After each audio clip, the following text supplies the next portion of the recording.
What's up, everyone? We are coming at you with week three best bets ahead of week three in the NFL. We have now 2 weeks of football and two football Sundays under our belt. So we're ready to come back at it with our best plays for the weekend, some fantasy advice, breaking down the matchups and previous weeks. Jack, how we doing? Doing well, learning a little bit week by week now. Starting to get a little bit more of a grasp on what this season's going to look like. We got some injuries going on, and definitely some interesting fantasy takes that we're going to share with you in these next couple minutes here. Yeah, some really big injuries, especially at the quarterback position across the league. We'll highlight kind of how that affects betting and fantasy. Joe Burrow, Jaden Daniels, Brock Purdy, and more. JJ McCarthy. So yeah, we'll definitely break that down as well. Jack, did you catch Thursday Night Football, Miami Buffalo? Any big I takeaways did, from yeah. that It's an game? interesting game. Similar patterns with the Dolphins. Just not having enough time in the pocket for Tua, and just in general, that defense is really bad there. But steady improvements. I think Waddle and Hill showed so they could be viable with getting in the end zone again. A Chain obviously is great in PPR. And then on the Bill side, it's going to be confusing in that wide receiver room really to pick out the guys. I still like Keon Coleman. Kincaid has been getting in the end zone, which is nice, and James Cook's just been dominant. So glad we had him higher on our running back rankings, and I'm happy I have him on one of my teams as well. Yeah. James Cook, dominant performance, 8 yards, 8+ yards a carry. It's now 3 weeks of sample size. The Dolphins defense is really bad against the run. Probably one of the worst run defenses in the NFL statistically. So we'll continue to highlight and feature running backs against the Dolphins in fantasy going forward. Keon Coleman, I still think would be the one, although Khalil Shakir seems to have a good connection with Josh Allen as well as Dalton Kincaid. So it's kind of proceed with caution with those guys because this offense just does a great job spreading the ball around. I think Josh Allen threw to 9 different receivers against Miami, so that's just something you have to factor in with the Bills. Yes, in fantasy, if you have one of these players, Shakir, Keon Coleman, Dalton Kincaid, you have a nice pass catchers and a really elite offense, but there isn't guaranteed volume. So it's a proceed with caution for me with the Bills. The Dolphins, I really wanted them to come away with that game, but too many mistakes. I thought Tua's film was really bad. He missed a lot of open receivers when I kind of broke it down. He didn't really have good pocket awareness when there wasn't really a rush. He was kind of already kind of getting out of the pocket when he had time to stay in there. Obviously, you saw the pick at the end. That wasn't great. And then too many mistakes. You can't rough the punter on the road in Buffalo. You can't make those penalties and expect to win. And that's why they fell short. But we're excited for Sunday, and let's break it down. I think we got an interesting I game. know, I know you're excited. Maybe he'll get traded at some point. I know you got some Tyreek Hill stock, so if you can get him on the Chiefs or something like that, that'll be fun Would love him for on honestly any Tyreek other Hill team owners. besides Miami right now. If the Dolphins continue on this trajectory, I expect him to get traded. Yeah, let me give you a couple names for those running backs there. Like, where are you ranking them? A Chain, James Cook, Aston Janty, Jonathan Taylor, and Josh Jacobs. Who out of those five are you kind of do you have at the top there? Because Yeah, Cook's definitely moved up my rankings quite a bit. yeah. Well, this is now the third week. James Cook's gone over the 20-point PPR fantasy mark, so that obviously bumps him up.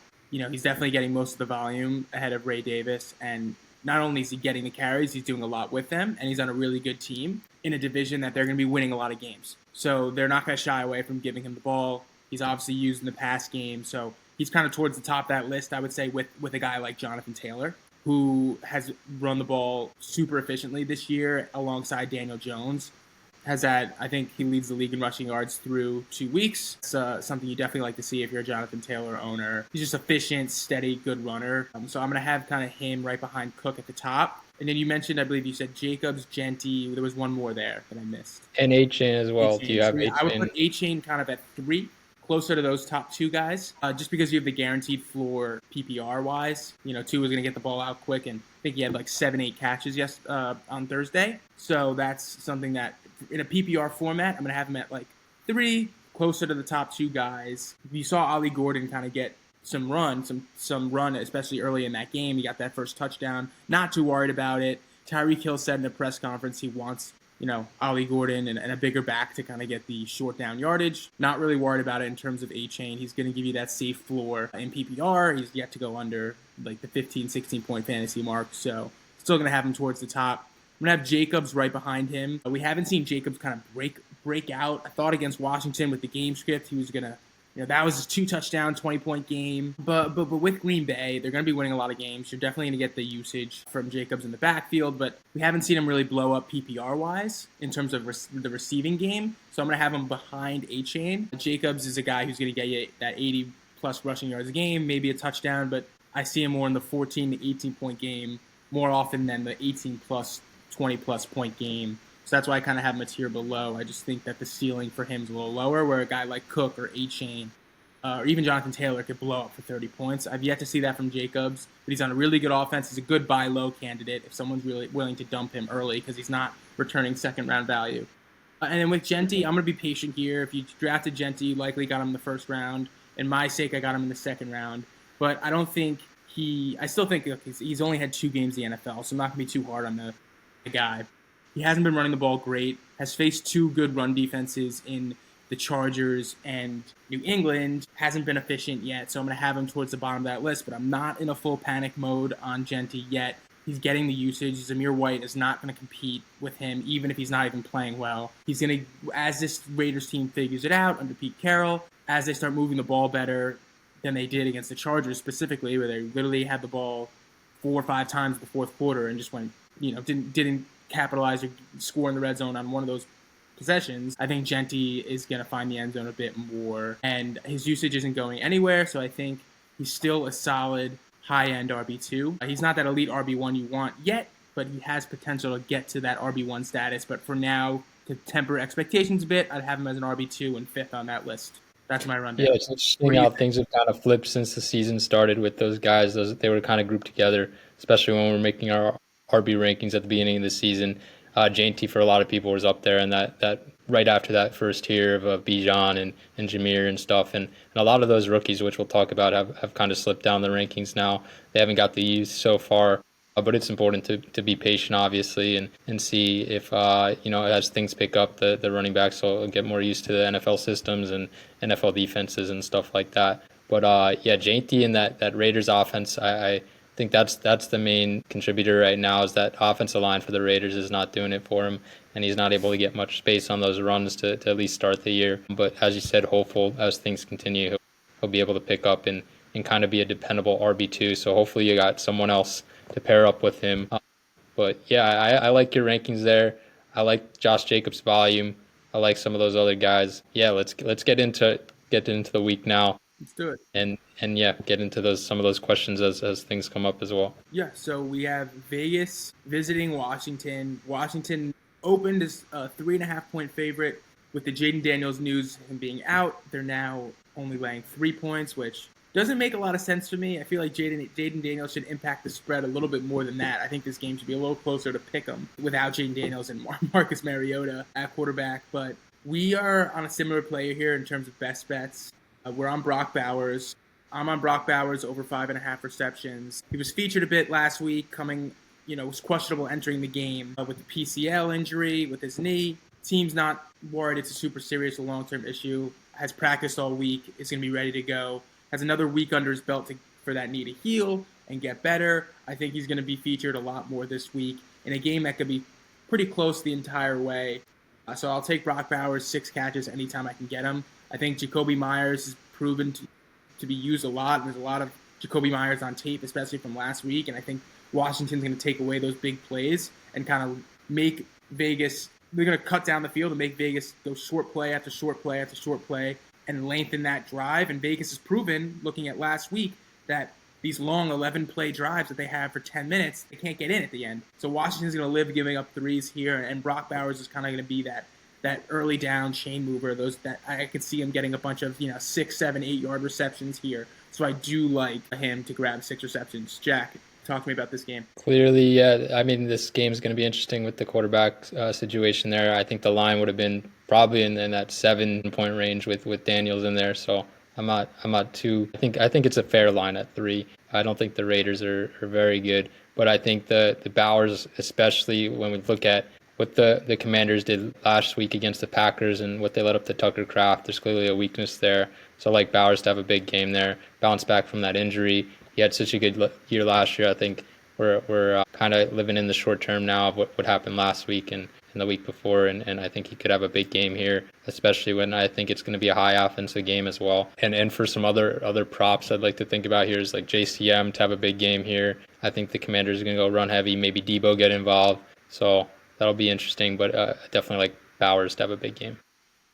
Yeah, and it's a good point. The Commanders gave up over 100 yards to Tucker Kraft. Obviously, had that one big 70-yard catch, but they're susceptible to tight end usage. So when you face an elite tight end like Brock Bowers, should be your first lean right away in a matchup like this. Moving on, we have Atlanta laying 5.5 visiting the 0-2 Carolina Panthers. I am taking Bryce Young over 32.5 pass attempts in this game. This has hit in 2 weeks now. One of the weeks, Bryce Young had 55 pass attempts, I believe, against the Arizona Cardinals. So I think this is a good number. I think that the Panthers have yet to establish Chuba Hubbard fully and commit to the run. They're letting Bryce Young sling it.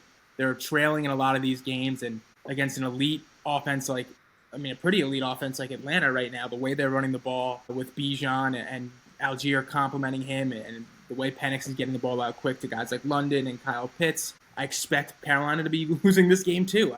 I think that anytime you can get Bryce Young in the low 30s in terms of pass attempts, I like that to hit. It's hit in 2 weeks. We're gonna roll the dice here for a third and see if he gets that number. But again, they should be trailing. Yeah, we're aligned again. I think that the Panthers are going to be passing the ball a lot. That's why I have McMillan at over 4.5 receptions. His first 2 games, he had 5 receptions and 6 receptions. He's being heavily targeted. They're likely going to be behind again. This is an offense they're going to have to keep up with. So I expect the high volume to continue and McMillan to have a good fantasy day again and should be a good start for your lineup as well. Yeah, it's nice to see he's been pretty consistent through 2 weeks. Clearly the wide receiver 1 in Carolina. Xavier Legette, questionable to even play in this game. Really the only option for Bryce Young right now. He's going to the tight end, Jatavian Sanders, out of Arkansas. He went to him a little bit, kind of underneath against the Cardinals last week, so he's someone to keep an eye on, but it's really just Tet in the passing game who's going to get the big air yards down the field. Moving on, Green Bay visiting the Cleveland Browns. Green Bay, 7.5-point favorites. Defense has looked absolutely dominant through 2 weeks, especially, playing 2 solid teams in Washington and Detroit, and really taking care of business. I'm going to be on the Browns, David Njoku, over 3.5 receptions. I know you have Harold Fan in there, who's been worked as a tight end, kind of in the slot as lining up as a receiving tight end. But I think this line for Njoku, anytime that the Browns are going to be passing, extremely pass heavy, and they probably will be against Green Bay. I like Njoku. I think that the one thing that Green Bay could be willing to give up are these short catches to David Njoku. I don't see Tillman or Jerry Jeudy kind of blowing up. I think it's going to be Fannin, Njoku, Judkins in the rushing game, maybe a few catches for Dylan Sampson. I don't see this Green Bay defense, giving up a lot of big plays against the Browns. So that's why I'm just like, anytime I can get Njoku 3.5 receptions here, even with the other tight end there, I still think he's going to be featured a lot, and his snap count's going to be high in this game. Yeah, it's hard for me to go any Browns over right now, especially against the Packers defense, which has been so dominant. I do like both defenses as well. Like in the rushing game, the Browns have been pretty good at stopping people in the rushing game. You look at what they did to Derrick Henry last week and the week before as well against, I think, Chase Brown in Cincinnati. He was pretty limited. So my line this week is Josh Jacobs' longest run to be under 13. I think I could see a lot of volume from Josh Jacobs, so I'm not going the higher yard line. So I think he can easily surpass 20 rushing attempts or something like that. But I think the Browns interior can limit the long play damage, and Jacobs isn't necessarily a guy that's going to have too many long plays. He's certainly capable of it, but in this situation, that's where I'm going. I'm not super confident on any prop in this game, but if there's one, this was the one that kind of stood out to me there. Yeah, Browns have been a really good tackling defense. Outside of the game against Baltimore last week, week 1, defense obviously kept them in the game against Cincinnati. Maybe they do the same here. And Josh Jacobs is yet to really break one. I don't know if that means he's due, but this is not definitely a good matchup for him to do so. So I definitely like that pick. Moving on, Pittsburgh, New England. This is a game I'm really excited to watch. Pittsburgh clinging on to 1.5-point favorite here, visiting the Patriots. I think this game is going to tell us a lot about both these teams and the trajectory for the rest of their season, because this is a game both locker rooms are like, we're better than this team. Both teams kind of think they're better than the other team, and whoever comes out on top here, I think is going to have the better rest of the season. I think this is a pivotal game for both teams. I think this is huge for Drake May and the Patriots. I think this is really big for Pittsburgh, who, yes, has that win against the Jets, but didn't look great, and then lost to Las Vegas. So yeah, my prop here is gonna be DK Metcalf over 58.5 receiving yards. I don't think Christian Gonzalez is gonna play, but even if he does, I still like this line. And transparently, I'm playing DK Metcalf in fantasy.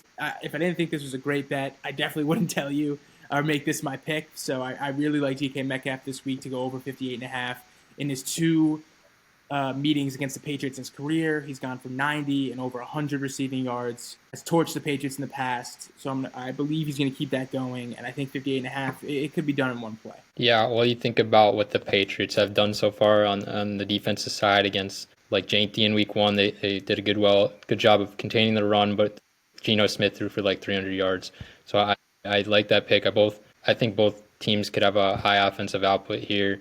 I think that the Patriots are interesting to be underdogs at home against a team I don't see as much better than them. Maybe the Patriots could be better. It's still jury's out on that, but I do like the Patriots side of things if we're going to go just a straight out game bet here. But Drake May over 224.5 passing yards, I like. On the other end of things, Pittsburgh has let up a ton of passing yards. You think about week 1 versus Justin Fields, what they let up a ton of production there. And then if you think about what they did, the Jets did week 2. And then Pittsburgh, too, against Seattle. Seattle week 1, everything was kind of funneled through JSN, and Sam Darnold had a bigger day week 2. Cooper Kupp got involved, and he had over 200-something yards passing. So I think Drake May is capable there of having a big day on the passing side of things. So that was my decision there. Yeah. I mean, this Pittsburgh defense through 2 games has been very suspect, and they're addressing it in the locker room. They know that this is not the standard that Mike Tomlin has had for all these years with this Pittsburgh defense, and they don't look anything like the elite defense they've had in years past, especially against the pass. Until they prove that they can really limit wide receiver production and stop the run with Cam Hayward and let TJ Watt get loose and get to the quarterback, I really like Drake May here over 224.5. Probably one of the games of the weekend coming up here. Rams, Philly laying 3.5 at home, which to some people they think that's a little bit of a low line, looking at how good Philly has been now at 2-0 and being Super Bowl champs the year before, being at home against a team that they've had success on in the past. But the Rams have shown that until Stafford's looking healthy, Puka and Devontae both look good after last week, so this should be a fun game. I am on Jalen Hurts over 190.5 passing yards for that reason. I think the Rams hang around. I also think that the Rams secondary is more susceptible than their defensive front. I think Rams defensive front is very underrated. I like Jared Verse's ability to get to the passer on this team, and I think McVay is going to have a strategy to really focus on the run and not let Saquon torch them like he did last year in his last 2 meetings. I believe he went over 200 yards both times, one being in the playoffs in the snow game. But I think that this is the week that we see Jalen Hurts throw the ball a little bit. They're not only going to run the ball and hammer Saquon and the tush push. I think 190.5 is a low enough number for me to feel comfortable. They're going to get A.J. Brown involved more. They have to. They're going to get Devontae Smith involved more. And this should be a fun game where I see passing being more of a factor than against the Chiefs, who have had struggles in offense, and the Cowboys, who can't stop the run to save their lives. So give me Hurts over 190.5 passing. Yeah, this is an interesting game. I mean, we saw last year the Rams played the Eagles pretty good in the playoffs. Both solid teams so far, 2-0 to start. I think it's a hard game for me to pick out. I like, in this case, I think maybe now we could say possibly the number 1 wide receiver in fantasy rest of the season, Puka Nacua. Whoa. It's debatable, but with Chase not having Burrow anymore, my take might be to go to Nacua or CeeDee Lamb or Malik Neighbors. It's kind of an open playing field right now for who we could pick as the number 1 wide receiver rest of the season. Sure. But I just have to go with him to do something. Every game, I think he's going to do something special. We saw it last game with the rushing touchdown. I'm going to go over 3.5 rushing yards. I expect him to get a rush per game, and I expect him to maybe do something with it this game. It's a risky pick. It's a fun pick. No reason behind that. just think he's a special player. And huge rushing touchdown last week. That definitely worked. So why not give him a look like that again? I think it's a super fun bet.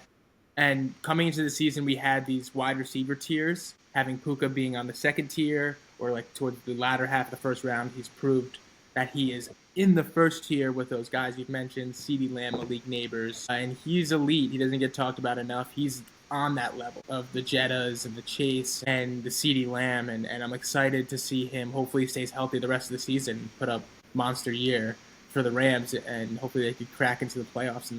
Right now they look like the favorite in the NFC West. I know Seattle's playing decent, but the Niners don't look great. Purdy's injured, and Arizona is Arizona, so it really is the Rams to lose right now. Moving on, we have the best quarterback in football at the moment, Daniel Jones, visiting the Tennessee Titans. Colts are 4.5-point favorites. They're 2-0, coming off a huge win against the Denver Broncos.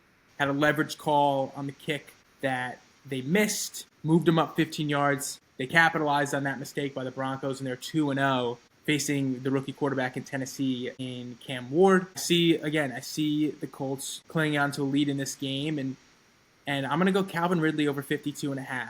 He's had 2 down weeks in a row, but this number he hit last week, even on 4 or 5 targets. I expect, as Cam Ward gets comfortable, to go to this Ridley connection a little more. Calvin Ridley's had a couple of drops that I know he's going to clean up. They paid him $26 million a year to be their elite number 1 wide receiver. I know they have Io Manor, who showed some flashes, but Calvin Ridley is still the guy here going forward in a game that they're trailing against the Colts secondary, which doesn't scare me that much. I'm fine taking Ridley here at 52.5.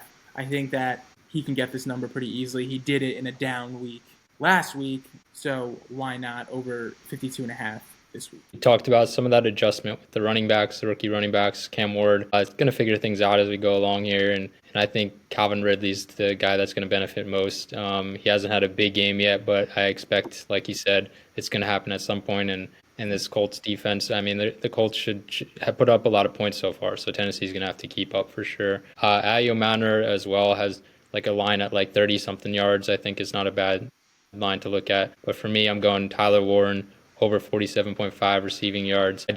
What he's done so far as a rookie, there's been pretty much no adjustment period. 70-something yards each game so far.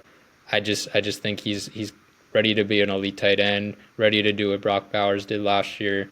I'm just confident in Tyler Warren, so no matter the game, I like him to overperform whatever line's out there. Yep, I agree with you there. He looks like the premier tight end in this rookie class, and he's making the Chicago Bears in particular pay for going Loveland over him in the draft. He seems to be the best tight end coming out of the draft last year. It was nice to see him get off the injury list heading into this weekend, which, you don't want him questionable if you're betting on him going into Sunday, but he is not going into the game with any injury designation, which means he should be a full go against a defense that isn't necessarily good against the pass.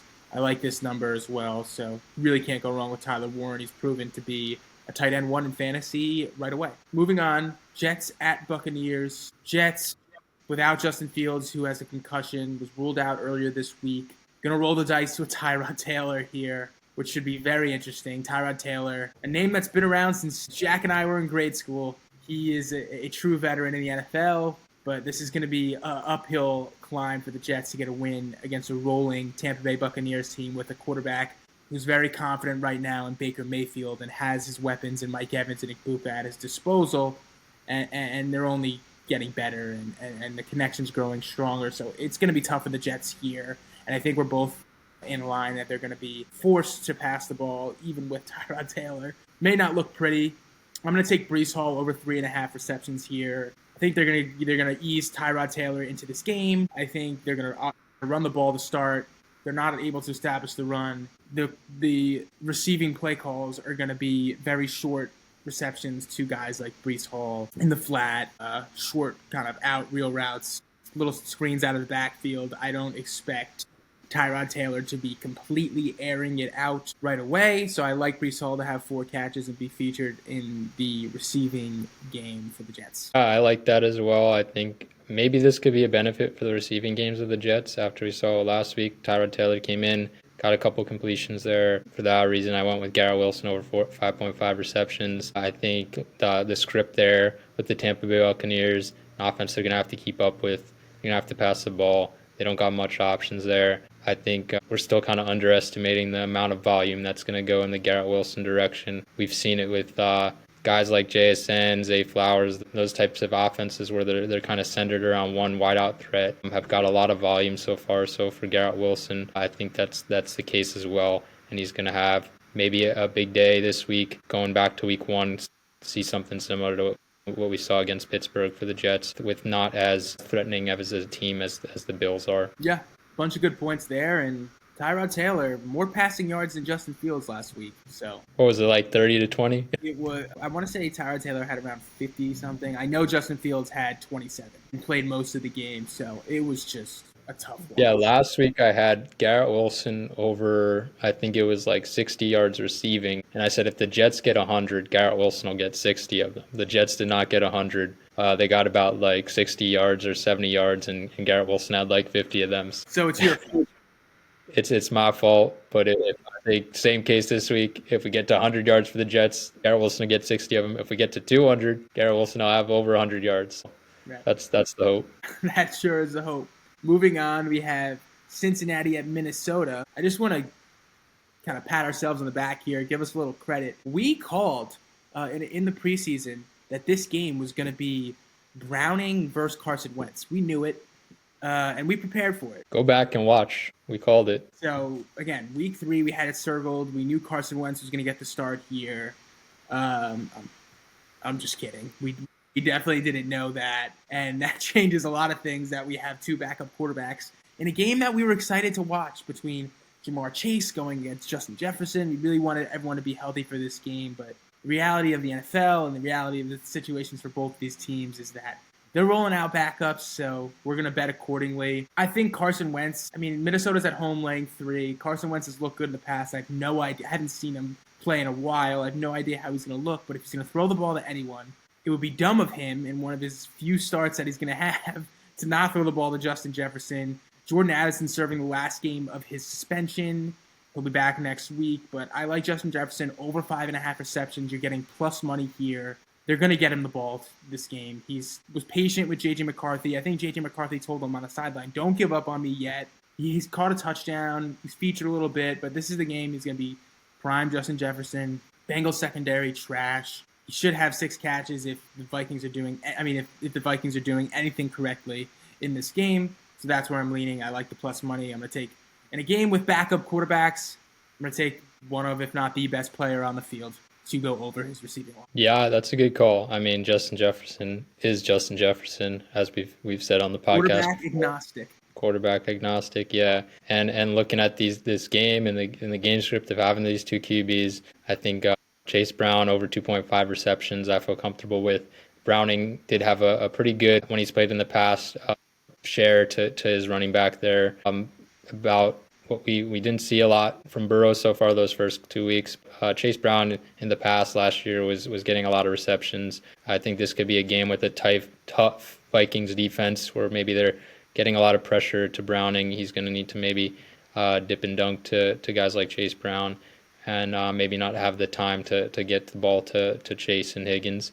I think that the passing line too for Browning was very high. It was like 220 something yards. I know we saw some good things from him last week, but this Vikings defense is a real good defense here, and I don't think they've allowed more than like 200 something yards, maybe 210 or something like that the first week, and not a lot last week as well. So that's another bet to consider, but I do like Chase Brown over 2.5. Yeah, and we've talked about this in the past, but Brian Flores is going to make you get the ball out quick, especially, a backup quarterback here. He's going to bring the heat. He's going to blitz a lot. He's going to bring a lot of pressure and make Browning make tough throws down the field quickly, which I don't think he's that capable of doing. So I do like him to look to Chase Brown quickly when Minnesota brings the blitz and they're not susceptible to giving up the big play. Like you said, they've been really good. So I definitely like that. Yeah, and we've said Browning can keep the offensive flow clearly based on what we saw last week and in the past too. He's been a serviceable quarterback, but this maybe for some of us could be an upgrade for Chase as well, because he's going to have maybe more opportunities in the run game, more opportunities in the pass game, where it could hurt guys like Chase and Higgins a little more than Chase. Than Chase Brown. Yeah. Right. Moving on. Houston at Jacksonville. Jacksonville slim margin here, -1.5.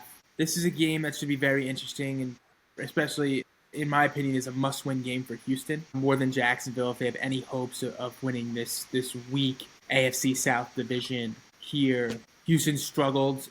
They gave up that kind of last 2-minute drill drive to Baker, which anytime Baker's in that situation, it seems like he's just going to capitalize. Houston didn't do enough, like they didn't do enough in week 1, so they have to do enough here. I'm on Nico Collins over 68.5 receiving yards. This line has dipped week to week to week. Started in the low 80s. Week 2, he was entering in the 70s. Didn't hit against Tampa. Now it's dropped below 70 receiving yards for a guy of Nico Collins' caliber. I'm gonna take the dip here at 68.5, expecting him to have a good game against a Jacksonville secondary that doesn't scare me at all. He's killed Jacksonville in the past. His last 3 games against Jacksonville, he's gone over 100 receiving yards each time. And I am playing Nico Collins in fantasy this week. As much as it pains me to make this pick, I made this pick because I do think it's the best play of the game. I think CJ Stroud's line is at 224.5, whether he goes over it or under it. Your Garrett Wilson and the Jets quarterback point, CJ Stroud's going to have near 220 passing yards. 69 yards need to go to Nico Collins, especially without Kristen Kirk, especially without Tank Dell. I don't trust Jaden Higgins yet. I don't trust Xavier Hutchinson yet. Dalton Schultz isn't a down-the-field guy. Cade Stover's hurt. At some point, you got to give him a shot. And I don't think that Jacksonville, their pass rush is too strong. I think Stroud's going to have time to work Nico down the field, hopefully this game, and that's my play for this game. It's exciting that this game is gonna have big stakes in the AFC South here. Interested to know if you think ETN is a start here or sit against that tough Texans defense. I think, like you said, it's similar to the Jets here in Nico Collins, and eventually it's going to hit where he's going to have like a huge game and have over 50% of the volume at least. And so I like your line there, but I do think that the overall projection for CJ Stroud at 224.5 passing yards is a little high based on what we've seen so far from him. Barely surpassing 200 in the 2 games we've seen. So I think that is high. I mean, we have Christian Kirk back. I think he is playing this week. So if you look at like the 3 main projections there, we got Nico Collins at 68.5, Kirk in the 30s, and then Dalton Schultz in the 20s. Where we get into 224.5, that line is very high for me. But I do think the Jacksonville defense is susceptible, and we can get some passing volume there from Stroud, but not nearly that high. Yeah, I do think that number is high, especially with the new kickoffs, how that shortens the field. Stroud hasn't hit this number yet, so I don't mind that play. And back to your question on if ETN is a start, I'm going to lean on starting him here. Obviously depends on who you have on your team, but if you're, I would start him as an RB2, high-end flex. We saw Bucky Irving be utilized last week. We saw Rachaad White be utilized last week. I know the Texans defense is strong. There's with Bigsby gone, you do have Bashaw Tootin in the pass game, but ETN's going to get the bulk of this work.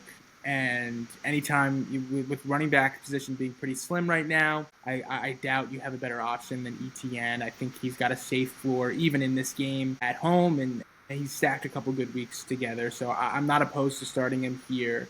What do you think? Yeah, I mean, it obviously depends on your situation. With the low value that a lot of people drafted him, there might be some situations where you can bench him here, but he's been so consistent and done a lot with not a ton of volume too. It's been impressive on the run per carry. I do like eventually guys like their backups there to take more of the production. We saw a lot of good things from the rookies they have there so far. So I'm not super high on him rest of season, but right now I think he is a must start pretty much, unless you got some better running backs to work with. I mean, he was a sell high candidate for me, especially after that big 140 plus yard rushing game. Can't expect that. Obviously he broke a couple runs that got us Yeah, the number. Yeah. you think that passing game is going to connect more? I think Brian Thomas is at some point going to get us what we need here and not be a bust candidate after what we saw last year, being one of the top end premier wide receivers in the league. Although Mac Jones was a big part of that, Lawrence does not have the best connection with him. It appears. Yeah, I mean, he's getting the targets, which is a good thing, but the rhythm and timing is definitely off between him and Trevor Lawrence now, and you expect as the season goes on for that to be shored up. You got a new coach there in Liam Cohen, so we're going to let them go through the growing pains. But this should be kind of like this New England Pittsburgh game. This is going to be a big tell on where these two teams are at here in Week 3. Is Houston going to fall to 0-3? This is just a very, very pivotal game, and I expect both teams to utilize their best players. So take that as you will. Moving on, New Orleans at Seattle, -7.5.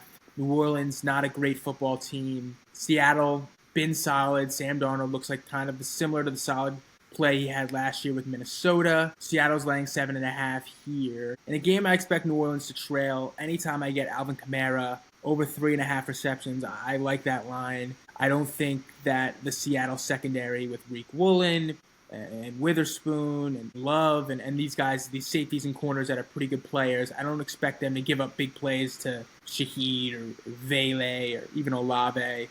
I'm gonna take Alvin Kamara over 3.5 receptions here. He's old reliable in the receiving, the passing game, being a 31-year-old running back, but he's getting the volume still like an RB1 should for their respective team, and I like this line, similar like the Breece Hall line. I think weak team, going to be trailing, going to be a good safety valve here. So yeah, I agree with you. I'm going with Kamara as well at the over 24.5 receiving yards. If you look at what Seattle's defense has lit up to running backs so far, you think about McCaffrey in week 1 with those 10 receptions. And then week 2 as well against Pittsburgh, Jaylen Warren led the team in receiving yards as well. Yeah. So I think Kamara could be in line for a big day. I think the Seattle running backs as well, this could be a good game for both of them to kind of figure out what's going on there. I think both of them are depending on your league and who you're playing and your other options out there, are definitely viable to start in this situation where they're going to be hopefully up a couple touchdowns. In general, the Saints is a vulnerable defense. Yeah, no doubt. Moving on, Denver against the Chargers. These are two ascending teams in the AFC West. Two teams that are, kind of towards the top of the AFC West right now, with the Chiefs being 0-2. Chargers have looked great. Herbert's looked great through 2 weeks. They're laying 2.5 here to a solid Denver team with Bo Nix at the helm. I'm going to take J.K. Dobbins over 51.5 rushing yards here against the Chargers. This is a revenge game for J.K. Dobbins, and I think that Denver's going to look to utilize the run a bit. Khalil Mack, as we saw, is going to be out for a couple weeks with that arm injury. It looked like he broke his arm or elbow or something like that. I don't know the official ruling, but he's going to be out for at least 4 to 6 weeks.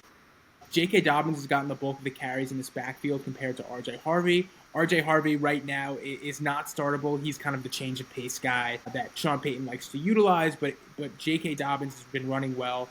I like the line at 51.5, even against a good defense in the Chargers. I think that he's going to get plenty of opportunity against his old team. He's going to be a little extra motivated to run well. Yeah, both teams are had a strong start to the season. I'm going to go based on your rule. Last week you put on the podcast, anytime Ladd McConkey is you like that 5.5 line. Well, this week it's 4.5. Obviously, we know Denver's defense is Denver's defense. Last year, he did have week 16 a 6 reception game against Denver. Obviously, we've seen some other competition here for catches and Keenan Allen and Quentin Johnson, but Ladd McConkey is still Ladd McConkey, and I expect him to have enough volume in this game to hopefully get you the over. Yeah, I like this. I would have made this play if he didn't have the bicep injury, but I'm not now concerned about it. He's going into this game with no injury designation. And in terms of the strength of this Denver defense, I'm not worried about it for Ladd McConkey's sake. I'm more worried about it for a guy like Quentin Johnston, who's going to line up at the outside and most likely be shadowed by Patrick Surtain. I think that in terms of McConkey and even a bit of Keenan Allen, I'm not as worried as they kind of work underneath. So I do think McConkey over 4.5 receptions is a pretty safe play for this game. He's not going to get that Surtain matchup, and Herbert's going to find him. He had 5 receptions last week, didn't hit that 5.5 line that I hoped he'd hit, but he was well on his way. But the Raiders stopped competing, which they tend to do. Moving on, Arizona at San Francisco. Mac Jones is going to most likely start this game.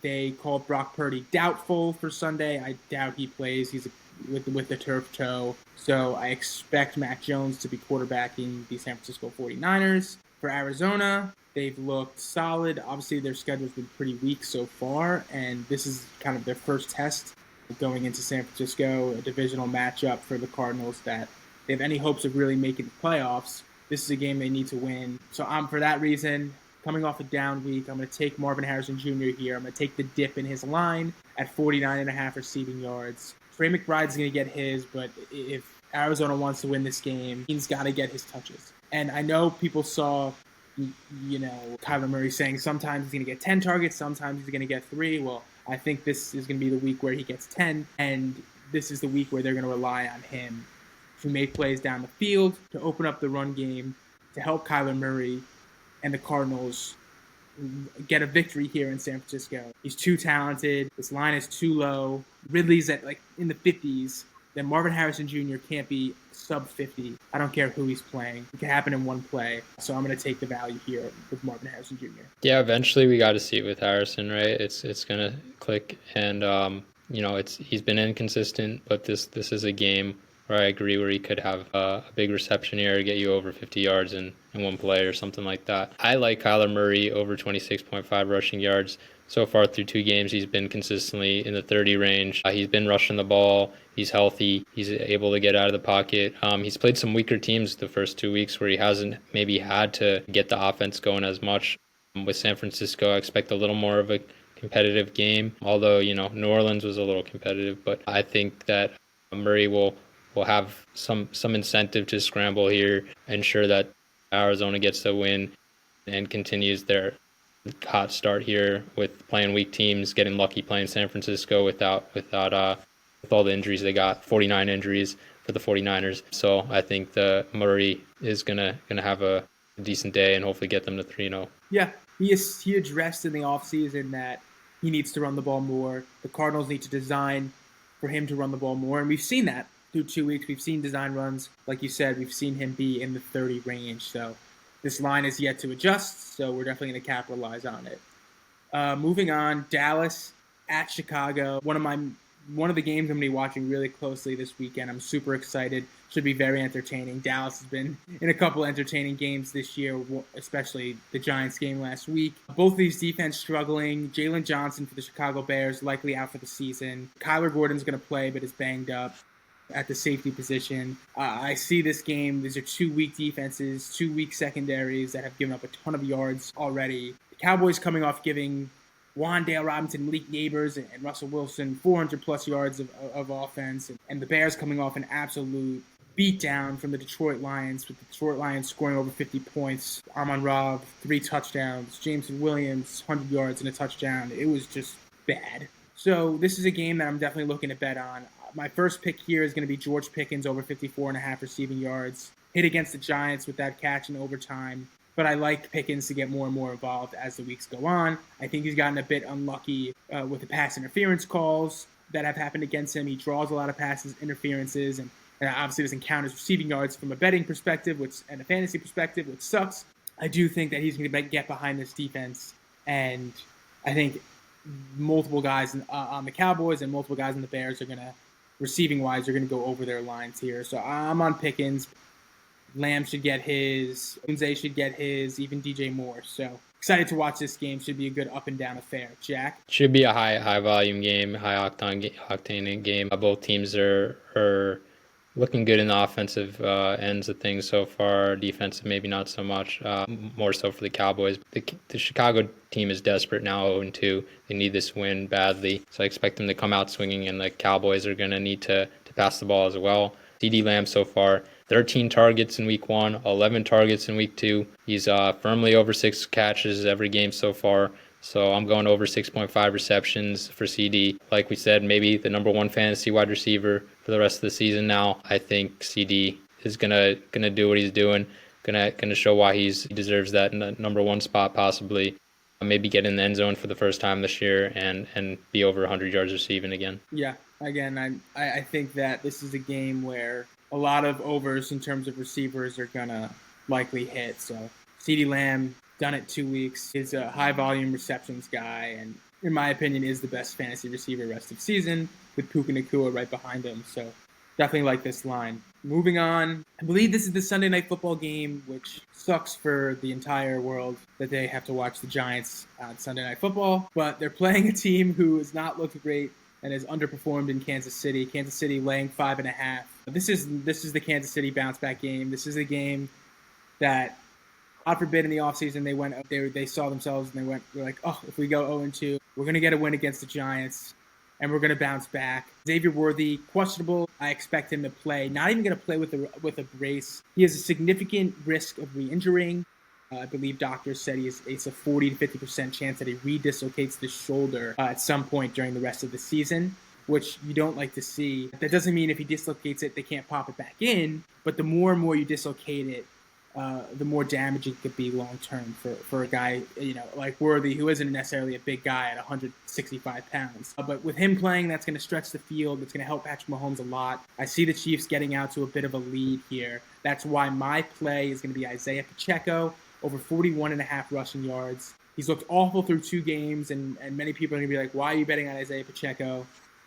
He had 10 carries last week, expecting ESPN's projecting him to have 11 to 12 carries here against the Giants. This should be a positive game script for him and Kareem Hunt. And if he's getting 10, 11 carries, 4 yards a carry isn't too much to ask for. He's going to bounce back. This run game is going to look a bit better, especially against a weaker team like the Giants. So I'm going to take Pacheco here just simply because of the game script. And although Patrick Mahomes has used his legs really, really well, I can guarantee you that Andy Reid and the Kansas City Chiefs don't want to see him taking any more hits. They need to get this run game going to be any good in the AFC West and to have any chances of making another Super Bowl. So give me Isaiah Pacheco here over 41.5.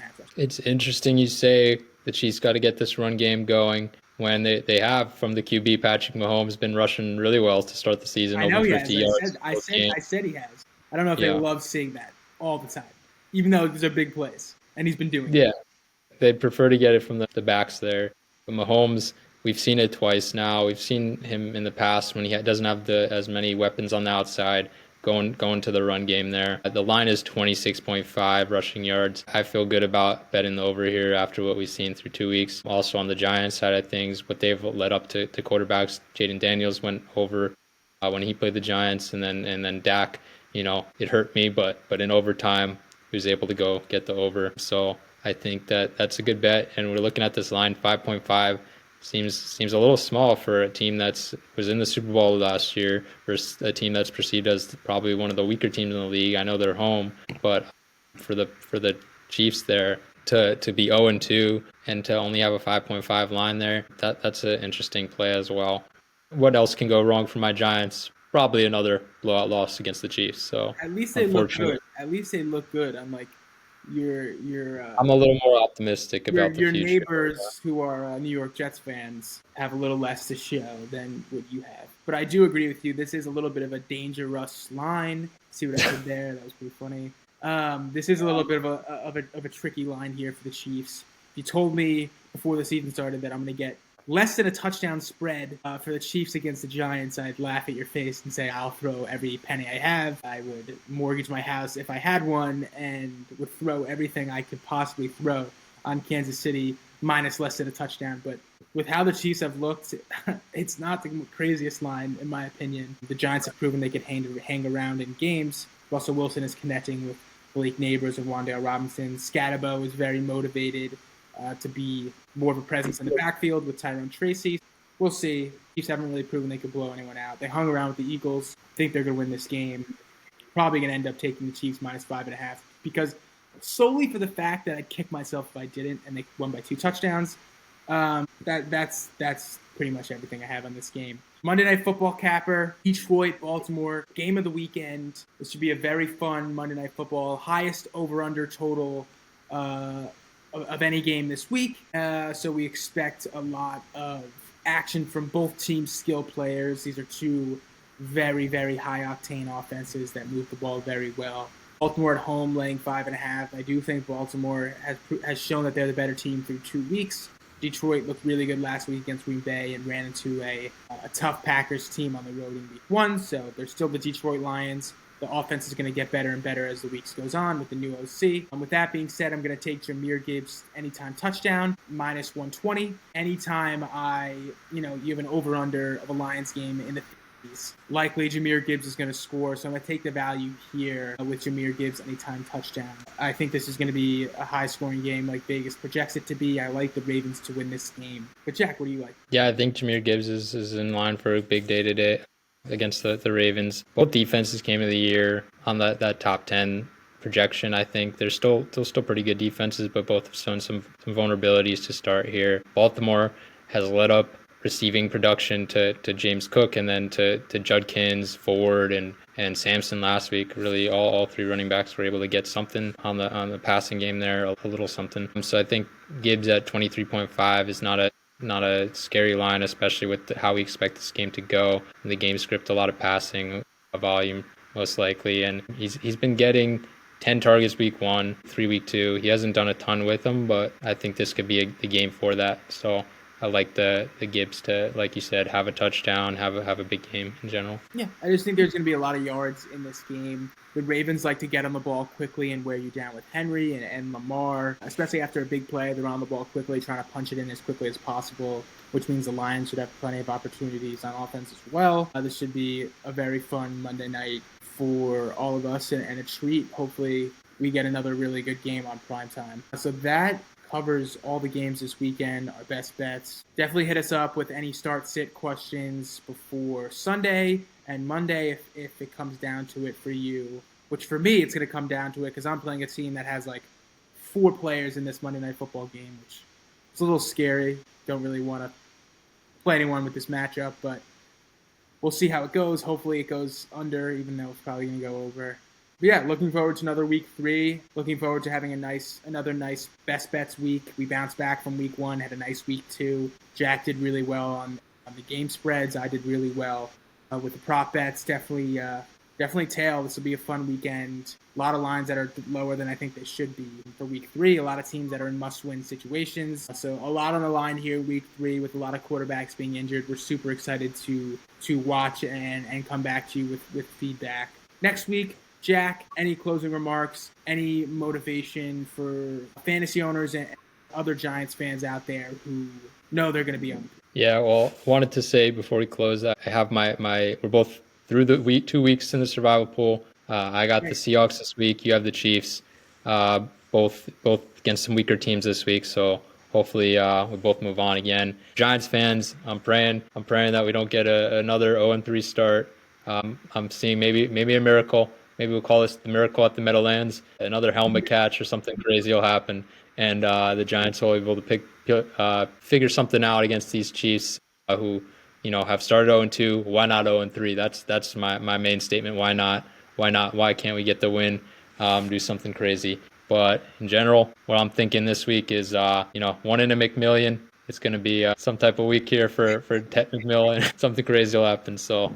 That's my had to drop your fantasy team name. Terrible name. I'm open for suggestions. Maybe we could get one in the comment here, so I could get some different name options and press my luck after a tough week 2 loss. What about Team Jack? Keep it simple. Team Jack. Don't get cute. Team Jack. No, but thank you for bringing up the Survivor pool. We are still alive, both of us, after 2 weeks. I'm on the Chiefs. You're on Seattle against New Orleans, which is a good time to take Seattle. The Chiefs was a team I wanted to hold on to rest of season, but they're 0-2 and they're playing the Giants. It's like, this is the game.